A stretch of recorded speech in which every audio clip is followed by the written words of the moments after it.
गोपालगंज संसदीय सीट से महागठबंधन के घटक दल वीआईपी के उम्मीदवार प्रेमनाथ पासवान उर्फ चंचल पासवान के द्वारा लगातार जनसंपर्क अभियान चलाया जा रहा है। जनसंपर्क अभियान के कड़ी में आज चंचल पासवान अपने केशवपुर स्थित आवास से अहले सुबह निकलते हैं, जहां से वे कबिलासपुर बाजार, केशवपुर बाजार, धोबोलिया बाजार, बंगरा बाजार,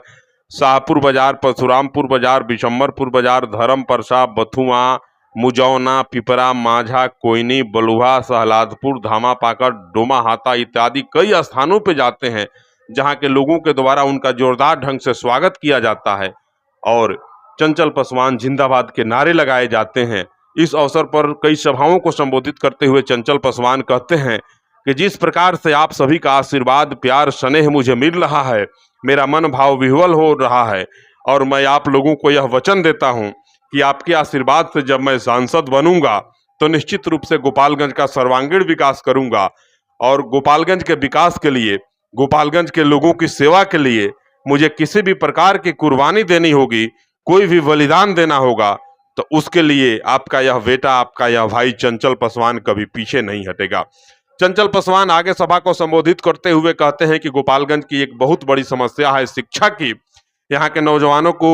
बेहतर और उच्च शिक्षा लेने के लिए काफी परेशानियों का सामना करना पड़ता है। मैं आप लोगों से वादा करता हूं कि अगर मैं सांसद बन गया तो किसी भी स्थिति में गोपालगंज में एक विश्वविद्यालय की स्थापना निश्चित रूप से कराई जाएगी। इसके लिए मुझे जो कुछ भी करना होगा मैं करने को तैयार हूं, लेकिन गोपालगंज के नौजवान साथियों के लिए, अपनी बहनों की उच्च शिक्षा हेतु मैं गोपालगंज में एक विश्वविद्यालय की स्थापना करने का निश्चित रूप से प्रयास करूंगा, आप लोगों को वचन देता हूं। इसके अलावा चंचल पासवान आगे कहते हैं कि गोपालगंज का अधिकांश इलाका प्रत्येक वर्ष बाढ़ और सुखाड़ से प्रभावित होता है। इसके निदान के लिए भी काफी प्रयास किया जाएगा और मेरा यह प्रयास रहेगा कि बाढ़ की समस्या का अस्थायी निदान निकले और गोपालगंज के जो कृषि प्रधान इलाका है वहां के किसानों को किसी भी प्रकार की परेशानी नहीं हो सके।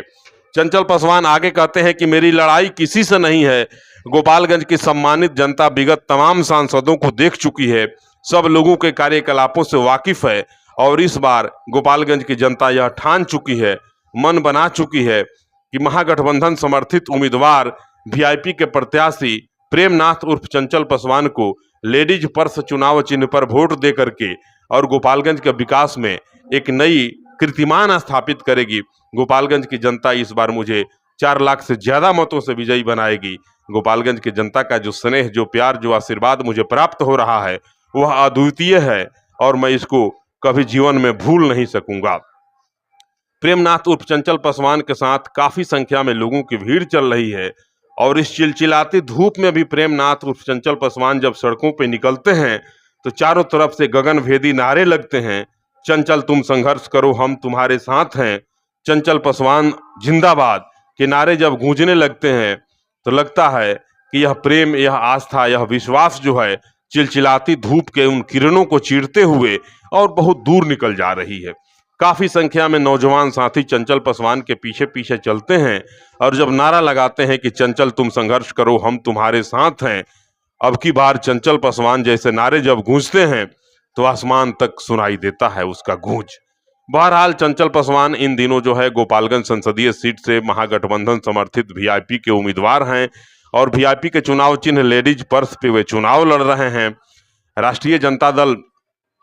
के सुप्रीमो लालू प्रसाद, राबड़ी देवी और तेजस्वी यादव का गृह जिला है गोपालगंज। गोपालगंज जैसे महत्वपूर्ण जगह से महागठबंधन ने चंचल पासवान को अपना उम्मीदवार बनाया है और चंचल पासवान पूरी तन्मयता के साथ लड़ाई के मैदान में हैं और एक एक लोगों से मिलते हैं, सबका आशीर्वाद लेते हैं। अब देखना यह है कि यह गोपालगंज की सम्मानित जनता है, गोपालगंज के सम्मानित मतदाता किन्हें अपना आशीर्वाद देते हैं, किन्हें अपने दुआओं से नवाजते हैं, यह तो आने वाला वक्त ही बताएगा। बहरहाल आज के चंचल पासवान के दौरे पर आधारित मेरी यह रिपोर्ट आपको कैसी लगी, कितना पसंद करते हैं आप चंचल पासवान के इन कार्यक्रमों को, कमेंट करेंगे और जरूर बताएंगे। यह भी बताएंगे कि गोपालगंज के चुनाव में मुद्दा क्या होगा और कौन उम्मीदवार आपको अच्छा लगता है और किस प्रकार के उम्मीदवारों के पक्ष में आप मतदान करना चाहते हैं। कमेंट करेंगे और जरूर बताएंगे। तब तक आपको सादर प्रणाम।